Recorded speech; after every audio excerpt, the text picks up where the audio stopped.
obviously this week we've had FA Cup action, so there's no Championship. There's some League 1 and League 2, but very limited amount, so we're only going to talk FA Cup this week. First game we got to talk about, Kian, you'd be quite interested in this one. Nah. It was a 3-3 thriller at the racecourse as Wrexham took out Premier League side Nottingham Forest on penalties. Despite a late Forest comeback, Hudson-Odoi scored twice, netting his second in the 89th minute, and a shootout was nearly not required, because if he hadn't scored that, Wrexham would have gone through in normal time.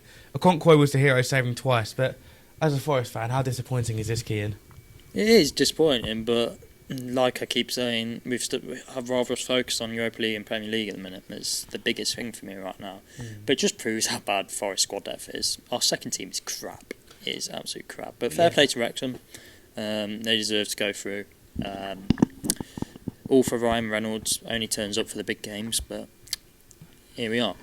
I found Sean Dyche's comments after the game very interesting. I don't know what you thought of that. I'm very 50-50. I think, one hand, he shouldn't say that because it would just do confidence even worse.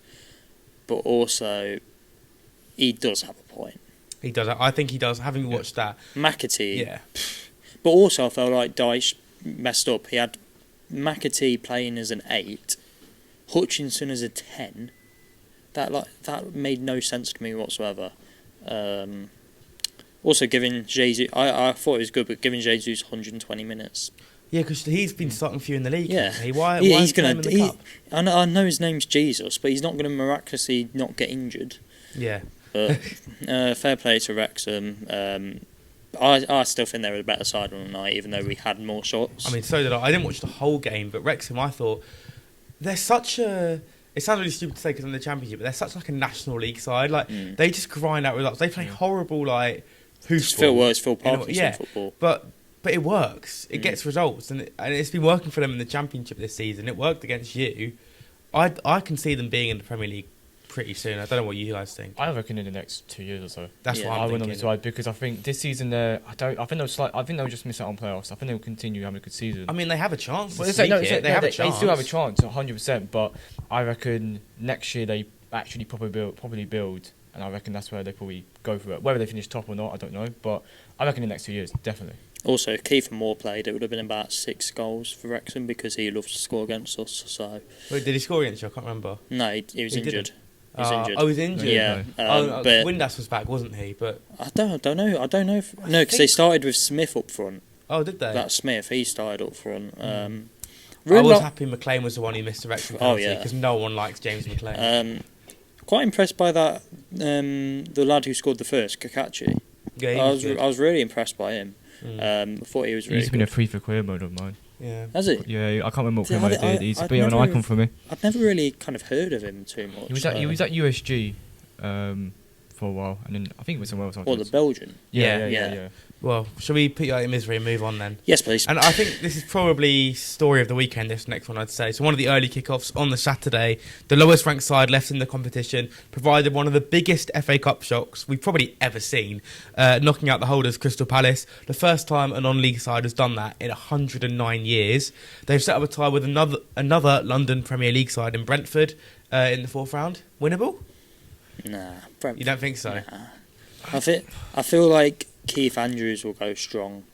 But Palace went decently strong. Nah, I don't know. They had some Adam players. Wharton was on the pitch. Yeah. No, he was on the bench, wasn't he? Adam Wharton was on the pitch. Was he? Yeah.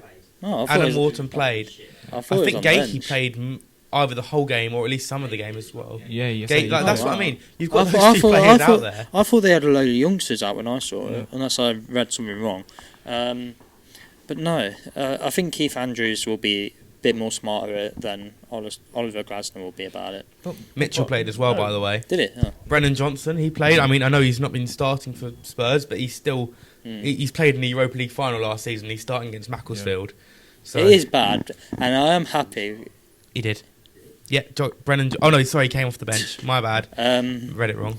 Yeah, but I'm quite happy this result happened because it kind of took the limelight off us for a bit. Oh, it did, yeah. So we didn't get the most embarrassing result. I just find it really funny, in Palace's point of view, to be honest.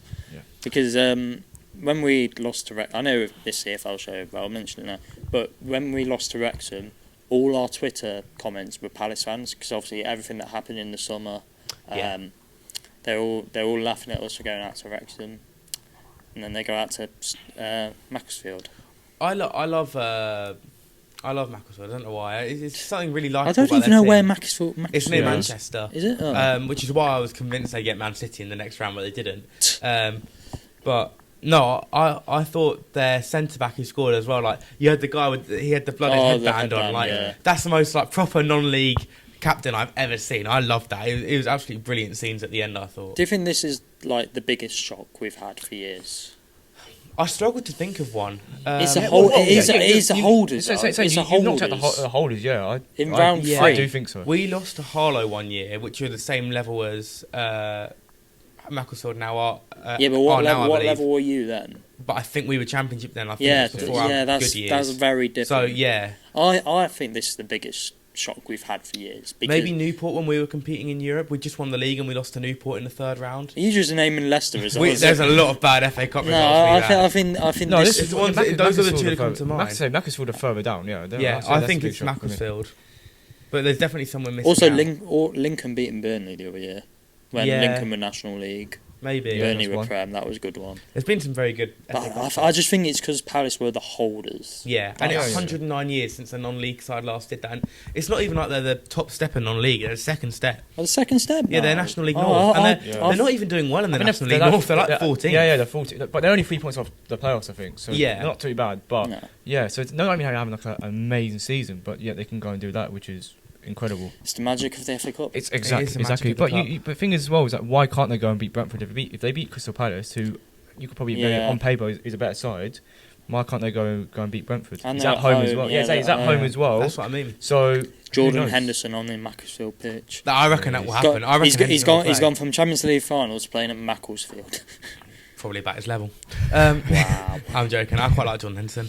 It was a 2-0 win for my team, the Foxes, away at Cheltenham, who scored 2 great goals to qualify for the next round. Patson Daka scored only his second goal of the season. Yeah, Patson Daka. Wow. And Steffi Mavridis carried the ball all the way from the halfway line to score Leicester's second.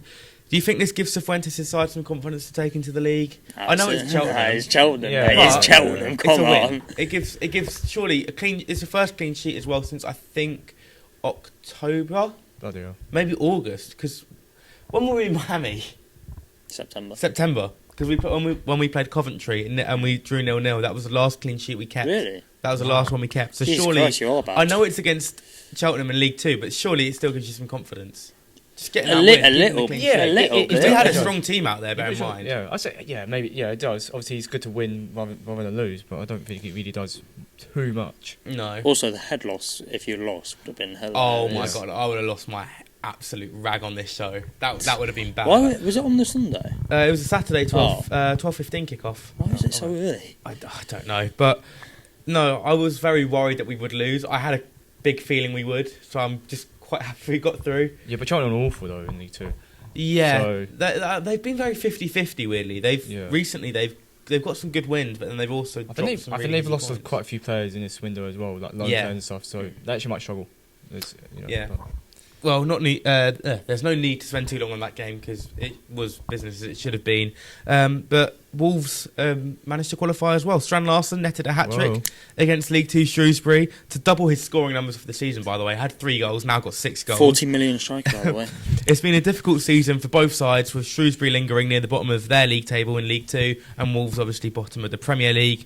The Old Gold have struggled this season, but do you think they're slowly finding their feet with this win? Because they're kind of finding form now. Then again, though, it's Shrewsbury. But they've got 3 positive results in a row now. I think, I don't know, maybe I'm being hypocritical with what I said about Leicester, but I think this with Wolves is just building that momentum. That's what I was saying. Games. It's different for like Leicester where you've won a few games yourself and things, but I feel like it's good for Wolves, especially Strand Larsen scoring, getting a hat trick. I think they put out quite a strong team as well. They did put out. I reckon Strand Larsen might be firing now. He's a striker that I think he needs a goal, and he's. It looks like he'll leave.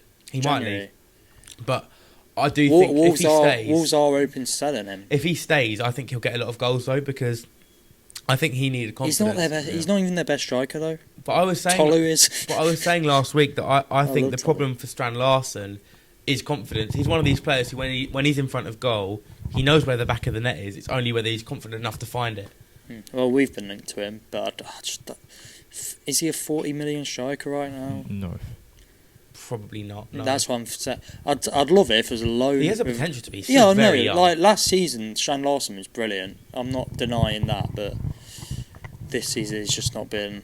But no, it is a good result for Wolves. Like you said, they have picked up, still unbeaten this year. Not many, teams can say that right now. No, but no, we certainly can't. Who did Wolves get in the next round? Can't actually remember. Did they get Brom's side? No. I can't remember who they got. I think it was another easy tie that was winnable. I think I can't remember. Wolves win the FA Cup, boys. Let's go. They are not. We'll move on though to a team that knows how to win the FA Cup. 7-time winners Man City, who showed absolutely no signs of holding back against League One Exeter, whom they beat 10-1 in an outrageous attacking display. Semenyo found the net on his Man City debut, but the pick of the goals was Segresian's late consolation goal from George Birch. Do you think Man City can reach the final again this year? Why not? It's Man City. They've got one of the best squads in the world. Why can't they go and do it? But yeah, 10-1, that's a bit brutal. You know what I mean? It's like, do you know the Simpsons meme where it's like, stop it, he's already dead. Like, what on earth? Like, the fact that they can, the quality they have to just bring off the bench and stuff like that is incredible. Yeah. Like, I think they've got either Salford or Swindon. Salford is a great tie, by the way. Because Salford owned by the class of 92. And I think they didn't City like smack them up like 8-0. Oh yeah, they did play the other year, didn't they? I think that I read that was Exeter's record loss, like ever. Yeah. That's the biggest scoreline they've ever lost by. It's the sort of games where you go, oh, City playing Exeter, and you go, oh, they win 10-0. And you're just saying it just because they should go and score a load of goals. But and they quite literally did it. So fair play to City. Did you see the like limbs though for the Exeter goal? They were losing 9-1, but no, they went mad. Yeah, but you do see. I mean, you would. You do, yeah, you do see that with a lot of clubs going to your big six, your Chelsea, your Arsenal. You just want your moment, really. They got their moment in the end. Yeah, you might have conceded 10 goals. I've always said, if you're going to lose heavily, the goal you want to score is the first one, because you get that moment of like Plymouth did last year. Yeah, because was it last year? Yeah. I mean, even for teams like us, we took the lead at Anfield when I was there the other year. Just taking the lead there feels so good. Like, you know you're going to lose, but it still just feels nice to get ahead and win. But Man City, Salford next round, do you think, or Swindon? Which one will it be? I really want it to be Salford. Their game is not until like the 20th, I swear. No, because it got postponed. I think because of a flooded pitch. So Ian Holloway against Pep Guardiola. That would be is a one I want to see. Yeah, and it's actually quite a good game because them two are doing really well in League Two. I think it'll be Swindon who qualify, to be honest. Salford at home though. Yeah, Swindon are doing better. Yeah, they in are. League Two. Yeah, they grind up results. That's Ian Holloway against Pep is. I'm there for it. Yeah, we will be there. Well, are you going to go up to Manchester, Matt? No.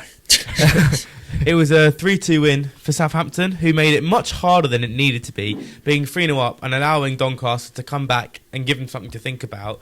It was a tale of two halves for Southampton, who haven't really had the best league form as of late. If you're a Saints fan, would you be disappointed with this result, nearly capitulating like that? I mean, they all laughed at me for saying their season's over.